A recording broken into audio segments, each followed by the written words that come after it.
2026년 1월 현재 외환 당국의 강력한 시장 개입에도 불구하고 원-달러 환율은 다시 상승세를 보이고 있습니다. 소위 서학개미로 불리는 국내 개인 투자자들의 대규모 미국 주식 투자 열풍이 달러 수요를 키우고 있고요. 여기에 베네수엘라 사태 등 지정학적 위기에 따른 강달러 현상이 겹치면서 환율 방어 효과가 상쇄되는 역설적인 상황이 전개되고 있습니다. 오늘 저희는 외환 정책의 역설, 즉 개입이 오히려 달러 수요를 촉진하는 현상에 대해 대응 중심 행정의 시각으로 깊이 있게 분석하고 새로운 해법을 제시하고자 합니다. 이러한 현상의 핵심 이슈는 바로 정책 개입의 예상치 못한 반작용입니다. 외환 당국이 환율 안정을 위해 시장에 달러를 공급했지만 시장 참여자들은 이를 달러 세일 기간으로 해석했습니다. 정부의 선의적인 대응이 오히려 민간의 해외 자산 유출을 가속화하는 정책 역설이 발생한 것이죠. 이는 전통적인 인과론적 예측에 기반한 행정의 한계를 명확히 보여줍니다. 현대 행정 환경에서 시장 참여자들은 정부의 행동 패턴을 읽고 기민하게 대응하며 정책 관료가 예상과 다른 방향으로 왜곡될 수 있음을 간과해서는 안 됩니다. 이러한 상황을 분석해보면 세 가지 구조적인 문제가 드러납니다. 첫째는 예측의 실패입니다. 불확실성이 극도로 높은 환경에서 단순히 달러를 공급하면 환율이 내려갈 것이라는 단선적인 예측은 더 이상 작동하지 않습니다. 이는 투자자들의 행동 패턴 변화를 제대로 반영하지 못한 경직된 대응입니다. 둘째는 정책 관료의 왜곡입니다. 환율 안정이라는 정책 목표가 시장에서는 정반대로 해석되면서 의도했던 효과와 실제의 결과 사이에 큰 괴리가 발생했습니다. 서학개미들은 당국의 개입을 저가 매수 기회로 활용하고 있는 것이죠. 마지막으로 경직된 대응 체계입니다. 베네수엘라 사태 같은 통제 불가능한 외생 변수에도 불구하고 과거의 직접 개입 방식에만 의존하는 것은 변화하는 투자 행태를 반영하지 못한 지체된 행정이라 할 수 있습니다. 저희는 이러한 문제를 해결하기 위해 이론적인 프레임워크로 대응 중심 행정을 제안합니다. 대응 중심 행정은 미래를 완벽히 예측하려는 오만을 버리고 발생하는 상황에 얼마나 유연하고 효과적으로 반응하느냐에 초점을 맞춥니다. 현재의 외환 정책은 이러한 관점에서 세 가지 중대한 한계를 보이고 있습니다. 첫째, 단선적 개입의 한계입니다. 단순히 달러를 공급하는 것은 증상을 완화할 뿐 서학개미들이 한국 시장을 떠나 미국으로 향하는 구조적 불신이라는 근본적인 원인을 치료하지 못합니다. 둘째, 부처 간 엇박자입니다. 기재부와 한국은행이 환율과 물가 사이에서 고군분투하는 동안 금융위나 산업부는 국내 증시의 매력도 재고나 기업원가 절감을 위한 실질적인 대등책을 내놓지 못하고 있습니다. 마지막으로 민첩성의 부족입니다.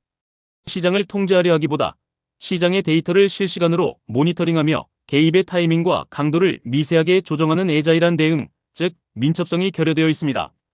따라서 우리는 회복 탄력성 중심의 정책 전환이 필요하다고 봅니다. 불확실한 2026년의 경제 상황에서 환율이 얼마가 될 것이다라는 예측은 무의미합니다. 대신 어떤 상황에서도 작동할 수 있는 회복 탄력성 중심의 정책이 필요합니다. 첫 번째로 넛지형 외환 관리입니다. 직접적인 달러 매도보다는 국내 환류 자금에 대한 인센티브를 강화하는 것이죠. 예를 들어 해외 주식 수익을 국내로 들여올 때 일시적인 세제 혜택을 주거나 국내 유턴 기업에 대한 파격적인 지원으로 달러 수요 자체를 국내로 돌리는 방안을 고려할 수 있습니다. 두 번째는 시나리오 기반 적응적 거버넌스입니다. 특정 환율 수치에 매몰되지 말고 고환율 장기화 시 중소기업원가 부담 완화를 위한 긴급 물류 바우처나 에너지 보조금 등 충격 완화 장치를 미리 설계해야 합니다.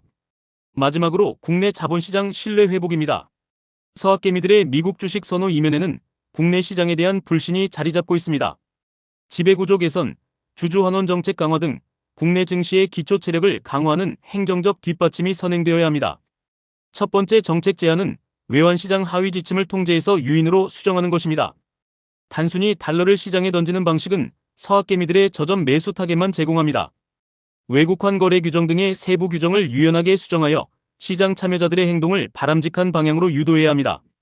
구체적으로 세 가지 방안을 제안합니다. 첫째, 국내 복귀 계좌 신설 및 세제 지침 개정입니다.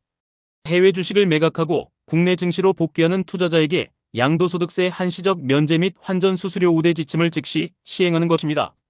특히 2026년 1분기 복귀 시에는 100% 감면 등 차등 적용을 통해 조기 환류를 유도합니다. 둘째, 외환 건전성 규제의 탄력적 운영입니다. 은행들이 외화를 보유만 하지 않고 시장에 공급하도록 외화 유동성 커버리지 비율, 보고, 의무를 한시적으로 유예하거나 선물한 포지션 한도를 확대하여 민간 차원의 달러 공급을 유도해야 합니다. 셋째, 증권사 마케팅 가이드라인 조정입니다. 환율 급등기에 국내 자금의 해외 이탈을 가속화하는 증권사의 해외 주식 투자 수수료 무료 등 공격적인 마케팅을 자제하도록 유도하는 행정지도를 병행해야 합니다. 두 번째 정책 제안은 기업 지원 방안으로 환율 케어 특별금융 패키지를 마련하는 것입니다. 수출 가격 경쟁력보다 원자재 수입 비용 상승이 더 큰 문제인 현 상황에서는 비용 충격 완화가 최우선입니다. 특히 중소기업들의 단기 유동성 위기와 원가 부담을 동시에 해결할 수 있는 종합적인 지원 패키지가 필요합니다. 이를 위해 유동성 공급 측면에서는 약 1,000억 원 규모의 환율 케어 특별자금을 조성하여 급격한 환율 변동으로 인한 단기 흑자 도산을 방지해야 합니다. 비용 절감 측면에서는 원자재 공동 수입 시 통관 및 운송비 실비 지원을 통해 개별 기업의 원가 부담을 완화하고 규모의 경제를 달성할 수 있도록 돕습니다. 리스크 관리 강화를 위해 찾아가는 환위험 119 컨설팅을 확대하여 중소기업의 환해지 대응 능력과 심리적 안정을 도모합니다. 마지막으로 금융 지원 강화를 위해 수입기업 대상 2차 보전, 즉 금리 차익 지원을 2% 이상 제공하여 고금리와 고환율의 이중고를 완화해야 합니다. 세 번째 정책 제안은 구조적인 수급 불균형을 해소하기 위한 대응 거버넌스 강화입니다. 불확실한 미래를 예측하기보다 시장의 실시간 데이터에 반응하는 체계를 구축해야 합니다. 민관 협력을 통한 상시적인 모니터링과 신속한 대응 체계가 핵심입니다. 이를 위해 민관 합동 환율 대응 워킹그룹을 상설화해야 합니다. 기재부와 뿐만 아니라 서학개미 동행을 잘 아는 대형 증권사, 그리고 수입 비중이 높은 산업별 협회가 참여하여 주 단위로 대응 강도를 미세 조정하는 파인튜닝을 실시합니다. 또한 대미 투자 시기 조절 지침을 마련해야 합니다. 한미 관세 협상에 따른 연간 200억 달러 규모의 대규모 대미 투자의 집행 시기를 환율 상황에 따라 분산하도록 유도하는 행정적 가이드라인을 마련하여 불필요한 환율 변동성을 줄여나가야 합니다. 이러한 정책 제안들을 통해 우리가 얻을 수 있는 핵심 교훈은 바로 시장의 심리를 이용하라는 것입니다. 행정은 시장의 심리를 이기려 해서는 안 됩니다. 오히려 그 심리를 이용해 물기를 돌려야 합니다.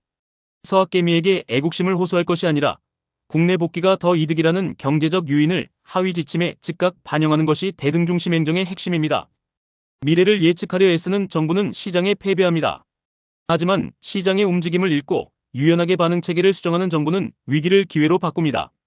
지금 필요한 것은 달러 공급이라는 투박한 망치가 아니라 투자자의 심리와 글로벌 변수를 정교하게 파고드는 대응의 메시입니다.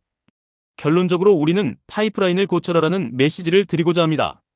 현재의 문제는 수도꼭지, 즉 달러 공급 조절에만 급급하여 물이 새는 파이프라인, 다시 말해 자본 유입 구조의 근본적인 보수를 놓치고 있다는 점입니다. 이를 해결하기 위한 필요한 조치는 외환시장 하위 지침 수정, 기업 지원 패키지, 그리고 대응 거버넌스 강화입니다. 이러한 조치를 통해 시장 참여자들의 행동 패턴을 바람직한 방향으로 유도하고 외부 충격에도 회복력 있는 경제 체계를 구축할 수 있을 것으로 기대합니다. 대응 중심 행정의 관점에서 즉각적으로 수정하고 도입해야 할 것은 명확합니다. 통제가 아닌 유인, 예측이 아닌 적응, 직접 개입이 아닌 구조 개선입니다. 외환 정책의 효과성을 회복하려면 정책 기반자들은 지금 당장 대응의 메스를 들어야 할 것입니다.